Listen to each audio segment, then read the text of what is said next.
I used to think something was wrong with me, that maybe if I talked less, smiled more, tried harder, he'd love me. But no matter what I did, my dad never looked at me the way he looked at my brothers. Never with pride, never with warmth, just indifference. My name is Alina, and growing up, I was the invisible one in my own family. My father, Richard, wasn't the yelling type. He never raised his voice. He didn't need to. His silence said everything. When I got straight A's in middle school, he barely nodded. But when my brother Jake passed a single class he'd been failing, Dad clapped him on the back and said, "That's my boy." I was 12 when I first realized it. It was Father's Day. I'd spent hours making a card, decorating it with glitter, stickers, and a poem I wrote myself. I handed it to him after dinner, my little heart bursting with hope. He glanced at it, muttered thanks, and went right back to watching the game on TV. 5 minutes later, my brother Ryan came in, tossed him a store-bought mug that said #OneDad, and Dad acted like he'd just been handed a trophy at the Super Bowl. I remember standing there, card still clutched in my hand, wondering why mine wasn't enough. That's what it always came down to. I was never enough. Ryan and Jake were the golden boys. Ryan was the athlete, always breaking school records and getting write-ups in the local paper. Jake was the smooth talker, charming teachers, relatives, and anyone who crossed his path. And me? I was the quiet one, the moody one, the girl who spent too much time in her room writing stories or drawing. My mother used to try to balance things out. She'd hug me tight and whisper, "You're special too, sweetheart." But even she knew the hierarchy in our house. If Ryan wanted the last slice of pizza, he got it. If Jake needed money, Dad handed it over, no questions asked. I once asked for a new sketchbook, and Dad said, "What's the point? You'll quit halfway like everything else." That cut deeper than he'll ever know. At dinner, I'd sit quietly while Dad asked my brothers about their plans, their goals, their day. He never asked me. Not once. If I spoke up, it was usually met with a dismissive grunt or a forced smile. I learned to stay quiet, to not interrupt the boys' spotlight. But inside me, something was growing. Not just sadness, something sharper. Anger. A determination I couldn't yet name.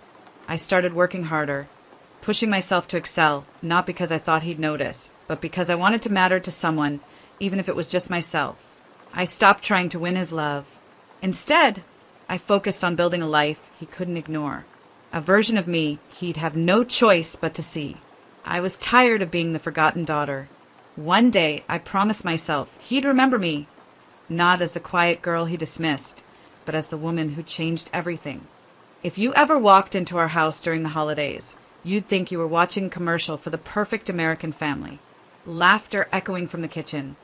My brothers throwing a football in the backyard. Dad grinning with a beer in hand. But I knew the truth. I knew what it felt like to be the background in someone else's highlight reel. My brothers, Jake and Ryan, were born to shine. At least that's how my father made it seem. Jake, the eldest, could charm the stripes off a tiger. He was the guy who never studied, but somehow still passed with a wink and a smirk. Dad adored him.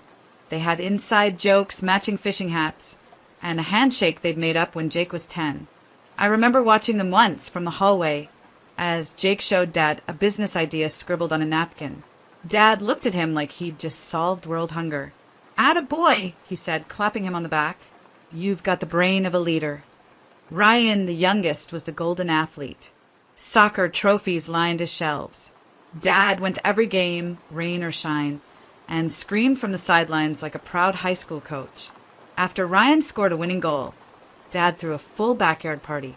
Barbecue, music, neighbors invited. I was there too, of course. Setting out plates. Cleaning up. Me. I got a good job once when I was accepted into the honors program. Just once. No party. No dinner. Just a passing sentence during breakfast in between bites of toast. Honors, huh? That's nice. I studied late into the night. Pushed myself in every class. Took part-time jobs to afford extra courses. I earned certificates, won quiet awards, even got a scholarship. But my success never sparkled the way theirs did in his eyes. At family dinners, Dad would beam with pride as he talked about Jake's new startup or Ryan's training camp. I'd mention my internship at a prestigious firm, and he'd nod, then turn back to my brothers. "Anyway," he'd say, "Jake, tell them about that investor meeting." The message was loud and clear. They were the main event. I was the intermission. But the most painful part? I didn't hate my brothers. They were never cruel to me. They loved the spotlight, sure, but they didn't shove me into the dark. It was my father who did that, and I couldn't understand why. I tried everything, being helpful, being independent, being successful. Nothing worked. Sometimes I wondered if he even realized the way his favoritism crushed me. Other times I knew he did and just didn't care. I told myself to let it go, to focus on myself, to not need his validation. But deep down I still wished for it. Just once I wanted him to say, "I'm proud of you, Alina." Not because he had to, but because he meant it. That moment never came. But another one did, one that would change everything. Not in the way he expected, and certainly not in the way he wanted. It was supposed to be my moment. The culmination of years spent burning the midnight oil, sacrificing social nights, and drowning in self-doubt. I had built my small startup, an innovative digital platform that was set to revolutionize the local market. It wasn't just a business. It was the embodiment of every late night, every tear, and every quiet moment of determination. I had poured my soul into it, believing that finally my worth would be undeniable. The launch event was held in a sleek, modern conference room downtown. Investors, local press, and industry leaders poured in, their eyes full of curiosity and anticipation. I took the stage with a trembling mix of excitement and fear, my heart pounding as if trying to escape the confines of my chest. I began to speak about my vision, the countless hurdles overcome, and the promise of a brighter future that my platform represented. The room was silent, hanging on to every word I uttered. For the first time, I felt seen, really seen, for what I'd achieved on my own merit. After the presentation, the energy in the room shifted. Handshakes and congratulations flowed in, and I even caught snippets of praise from seasoned investors who saw potential in my work. With a cautious smile, I made my way to a quieter corner, allowing myself a brief moment of relief and pride. Yet, as the evening progressed, that pride would soon be shattered. Later that week, the family gathered at home for a celebratory dinner, a habitual reunion that was as much about showcasing accomplishments as it was about displaying hierarchy. In the softly lit dining room, my brothers arrived with their usual effortless confidence, each exchanging stories of victories and milestones. The air was thick with unspoken triumphs that had long been crystallized into our family's tradition of favoritism. When the dinner began, my father, Richard, took his customary seat at the head of the table. Conversation flowed, but inevitably the topic turned to achievements. I expected a moment of quiet acknowledgement, a nod, a word of respect, but instead the narrative swiftly pivoted. My father, with his practiced ease, began recounting the family's latest feats. "Ryan hit his third home run this season," he said, his voice brimming with pride, pausing for laughter from the gathered kin. "And Jake, I hear you've sealed another major deal for your new venture. Fantastic work, son." His words rolled out like well-rehearsed lines at a family play, each one earning its due applause. I cleared my throat, attempting to insert my voice into the conversation. I've just launched my own venture," I began, hopeful. But before I could elaborate, my father interjected with a dismissive gesture. Yes, we know you're busy, dear," he said lightly, almost as if he were referring to an insignificant chore. The room fell into a brief, awkward lull. A few nods were exchanged, but no one picked up on my intended pitch of triumph. That brief dismissal, that cold interruption, sent a shock through me. I remembered the countless times I had announced my small victories, only to have them reduced to mere background noise, overshadowed by the loud accolades of my brothers. In that moment, the weight of every ignored effort, every snub compliment, and every unspoken disregard crashed down like a tidal wave. The seeds of change had been sown. Sitting there, amidst the clamor of celebration for my brothers, I felt a fierce, burning clarity. I realized that no matter how far I climbed or how many milestones I reached, I would never be acknowledged by the person whose approval I had craved for so long. It was in that heart-shattering instant that I understood I could no longer play the quiet part in this tragic family drama. I would build a life so brilliant, so undeniable, that he could no longer dismiss me. And if he continued to steal my moments, then perhaps he'd finally face the consequences of his endless favoritism. After that dinner, something inside me shut down, not out of anger, but clarity. I stopped trying, not in the sense of giving up, but in the sense of no longer seeking approval that would never come. I didn't argue, didn't explain, didn't ask to be heard anymore. I simply went quiet. I started spending less time at family gatherings and more time in silence, just me and my goals. I moved out of the city, rented a modest but quiet apartment on the edge of town, and dove into my work like it was oxygen. The startup that I had launched, barely noticed by my own family, was now my world. It didn't pay much at first. I had weeks where dinner was just toast and instant coffee. I had to take freelance projects on the side to stay afloat. There were nights I cried quietly under my desk, questioning if I was even built for this. But for every doubt, there was a flicker of determination. I had no one clapping for me, no one cheering me on, but I was finally building for myself. I learned to fix bugs, write pitches, handle rejections, and chase clients with the kind of hunger only someone used to being overlooked could ever understand. Some nights I would scroll through social media and see photos of Jake at business conferences with Dad by his side, or Ryan holding yet another trophy with a caption about making the family proud. I'd feel that familiar sting, like a wound reopening, but I didn't let it stop me. Instead, I'd take a deep breath, close the app, and get back to work. My success wouldn't come from applause. It would come from perseverance. I grew in silence. No fancy updates, no family newsletters. Just long nights, stubborn effort, and the occasional client saying, "You're the only one who actually listened to what we needed." Those words felt better than anything my father could have said because they were real. After a year, the company started gaining traction. Our user base grew. A niche investor found potential in what we were doing and poured in seed money. I finally hired a small team, people who, like me, knew what it felt like to be underestimated. Together, we built something incredible. Still, I stayed quiet. I didn't send out the usual holiday emails. I didn't show up at family events with success stories to toss around like confetti. I let them assume I was the same girl in the background, living small. That's how I wanted it. But within me, everything was changing. My posture shifted. My voice got firmer. I wasn't afraid to take up space anymore. I didn't need their validation. I had found something better. I had found me. For the first time in my life, I made decisions without second-guessing. I bought my first car on my own. I signed the lease to a sleek office space with floor-to-ceiling windows, and I did it without needing someone to tell me, "Good job!" I became the woman I had once only dreamed of becoming, the one my younger self thought she had to become for them. But now I was doing it for me. And in all that silence, I was building something far more powerful than a career. I was building freedom. I still remember the first time I walked past a mirror and didn't flinch. My reflection didn't look like the forgotten daughter anymore. She looked like someone who had clawed her way out of invisibility and created a life of her own design. And it wasn't loud or flashy. It was quiet strength, the kind that doesn't beg to be seen but can't be ignored. And soon, they wouldn't be able to ignore me either. Not after what I was about to do. I hadn't been home in almost 2 years. Not for birthdays. Not for holidays. Not even for the obligatory phone calls. The silence was mutual. No one reached out to check on me, and I didn't expect them to. That's the thing about being forgotten. You eventually become comfortable with your own absence. But this year I made a decision.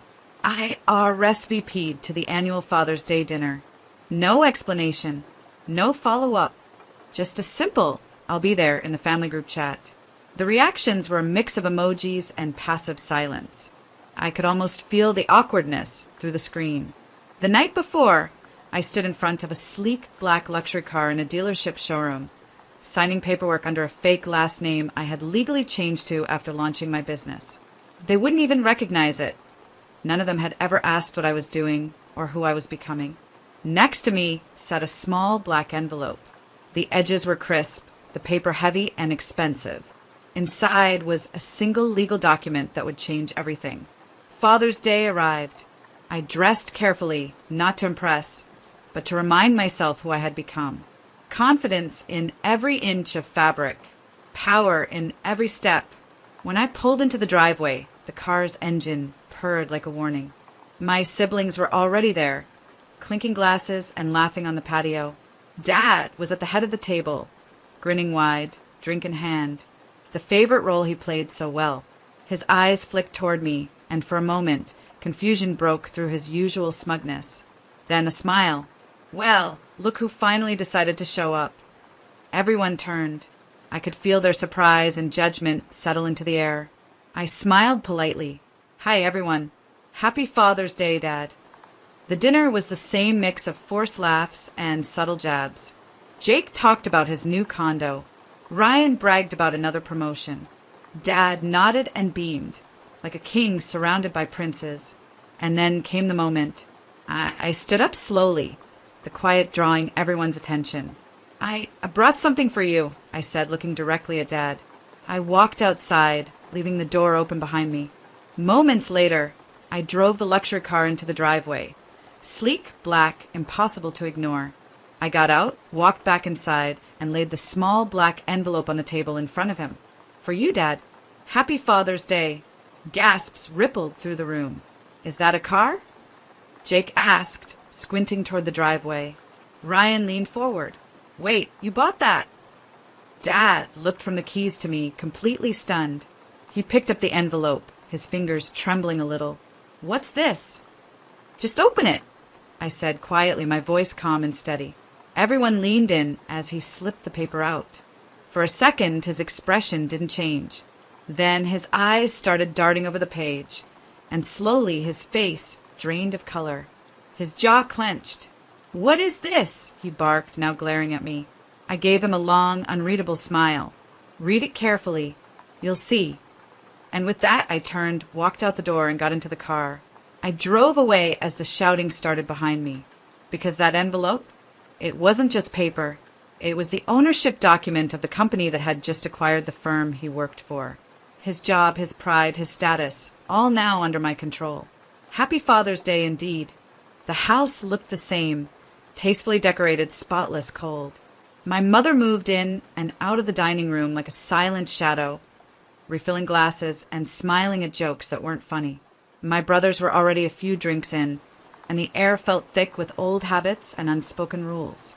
I sat quietly at the end of the table, the black envelope resting in my purse, heavy like heartbeat. The car keys were tucked safely into my coat pocket, parked just outside the window in full view of the driveway. The conversation swirled around me like I wasn't even there. Ryan talked about his latest investment win. Jake cracked jokes about people who still rent. And Dad, of course, nodded in approval, soaking in the pride like sunlight. So, how's business, Dad? Jake asked, lifting his glass. Dad chuckled. Busy as always. But, not everyone is cut out for this kind of pressure. Takes real backbone. He looked at Ryan. Good thing I've got 2 sons who aren't afraid to lead. I raised an eyebrow but said nothing. It wasn't even subtle anymore. Then he glanced down the table toward me. I could feel the moment shift before he even opened his mouth. And then there's the loser sitting at the table, he said, gesturing toward me with a smirk. Still pretending to be the black sheep, huh? The laughter exploded. Jake nearly choked on his drink. Ryan laughed so hard he had to slap the table. My hands stayed folded in my lap. I didn't blink. I didn't smile. I just waited. When the laughter finally died down, I stood up. Slowly, calmly. The way you move when you already know how the story ends. I actually brought you something, Dad, I said, pulling the envelope from my purse. A little Father's Day gift. The room stilled. Even the air seemed to pause. I walked down the length of the table and placed the envelope directly in front of him. He glanced at it, puzzled. What is this? Just open it, I said, then stepped back and folded my arms. He ripped the flap with dramatic flair, as if expecting a joke or cash. His fingers unfolded the paper, and as his eyes began to scan the words, the color in his face changed. First confusion, then disbelief, then a slow, creeping horror. What the hell is this? He asked, looking up at me, eyes narrowing. You remember Anderson Tech? The company you've worked at for the last 10 years. I said softly, It's under new ownership. A beat. I bought it, I continued, through a silent acquisition, effective last week. The silence was immediate, deafening. I leaned in slightly and added, so no, I'm not the loser at the table. I'm the woman who just became your boss's boss. His mouth opened, but no words came out. Jake looked pale. Ryan dropped his fork. And that car out front, I said, glancing toward the window. That was part of the presentation, but I'll be taking it with me now. I turned without waiting for permission, walked outside, and slid into the driver's seat. The sound of the engine roared to life, and just as I pulled away, I heard it, his scream from the open front door. It wasn't anger. It was fear. The car's engine hummed steadily as I drove away from the house. I kept my eyes fixed on the road, the weight of what I had just done settling into my chest. It wasn't about revenge anymore. It was about something much deeper. For years, I had let myself shrink in the shadows of a family that never truly saw me, and now I was standing tall, casting a shadow they couldn't ignore. But the weight of the moment wasn't the only thing pulling at me. I knew what was happening behind me. I could picture it as clearly as if I were still sitting at that table, hearing the deafening silence that followed my words. I wasn't there anymore, but my actions would speak louder than anything I could have said. Back inside, my father's hands were shaking as he held the paper. He looked from it to his son's, his lips moving as though he were trying to find words that wouldn't come. I could see the panic beginning to bloom, creeping through every muscle in his body, spreading like a virus. "Dad," Jake asked, his voice suddenly small. He stood up, coming around to where Dad sat frozen, the paper still gripped tightly in his hands. "What's going on?" Ryan, the ever-confident one, had already stood up as well, trying to peek over their father's shoulder. "What is that? It looks like Wait, is that real?" Dad didn't answer. His eyes were glued to the document, his fingers skimming the words, but failing to make sense of them. The words on the page were simple enough, but for him, they were a death sentence. I could already hear their questions in my mind. The panic, the disbelief, the frantic rush to understand what was happening. They'd always relied on him for answers. Now the answers were slipping away, and there was nothing they could do to stop it. Finally, Jake couldn't take the silence anymore. "Dad, what does it say? What's going on?" Dad looked up, his face pale, his mouth opening and closing like he couldn't catch his breath. It's a transfer of property," he muttered, his voice weak. "A reversal of assets. All of it. The company. The house. My shares." The panic in his voice was palpable. His sons froze. Ryan blinked in disbelief. "Wait, you're telling me this. This document means she owns everything." The realization hit them like a slap. The silence deepened, but this time it wasn't awkward, it was suffocating. My father had always been the pillar, the one everyone turned to for stability. But now he was the one on his knees, his empire crumbling before his eyes. His sons had no idea how to process it. Jake staggered back from the table, his face going red. "How the hell did she? How could she do this?" he hissed, his voice rising in anger. She's nothing. We're the ones who worked for this. How could she?" Dad held up a shaking hand, his mind still trying to catch up with the magnitude of what had just happened. She's not nothing," he said, his voice cracking. "She's everything." Ryan's eyebrows furrowed, his earlier cockiness replaced with uncertainty. "What do you mean, Dad? What's going on? How could she?" "She owns it all," Dad said, his voice barely a whisper. "She owns the company. She owns the house. Everything. Everything I've worked for. It's hers now." The words hung in the air like a death sentence. The sons who had once worshipped their father, who had seen him as the king of their world, were now faced with a reality they could hardly comprehend. They hadn't even considered her as a contender. To them, I was the shadow, the forgotten one, the one who wasn't enough. But now, I was the one who held the power. "I don't understand," Jake said, his voice shaking now. "How could she? When did this happen? Why didn't we know?" Dad finally looked up, his face etched with defeat. "She didn't want you to know. She didn't need to tell you. She doesn't need us." Ryan took a step back, trying to collect himself. But how did she get this much? How? She didn't ask for anything, Dad said, his voice cold now. She just took it.